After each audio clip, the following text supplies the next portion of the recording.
Naglabas naman ng pahayag si former House Speaker Martin Romualdez kasunod ng binitawang akusasyon umano ni Remulla. Aniya isa itong pagpapakita ng pagkiling. Ang detalye sa Politico Update ni John Riz Calata.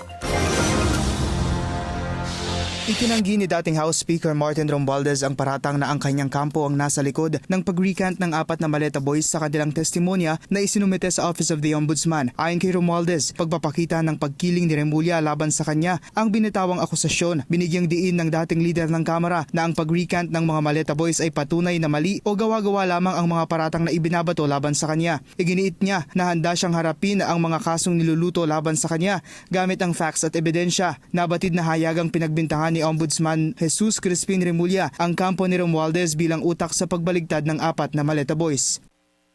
The camp of the accused. You know what we're talking about?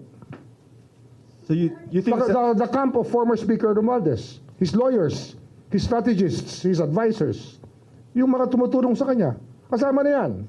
Pinasinungalingan din ni Remulla na tinakot nila ang Maleta Boys para i-execute ang kanilang individual affidavits hinggil sa kanilang nalalaman sa flood control scandal.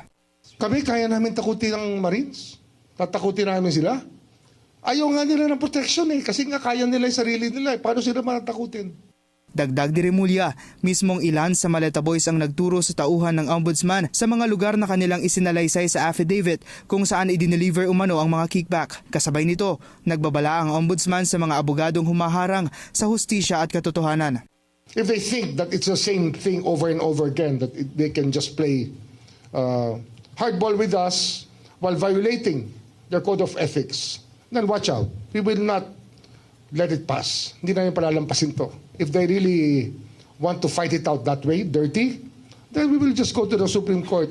Ayon kay Remulla, posibleng ituring na kapwa-akusado ni Romualdez ang mga bumaligtad sa Maleta Boys. Hindi naman daw apektado ang nilulutong kaso laban kay Romualdez, pero malinaw niya na may nagtatrabaho para harangin ng hustisya. Matatanda ang ginamit ng Ombudsman ang testimonya ng 8 sa 18 Maleta Boys para palakasin ang nilulutong kaso laban kay Romualdez kaugnay sa flood control scandal. Para sa Politico Nightly, John Riz Calata, Billionario News Channel.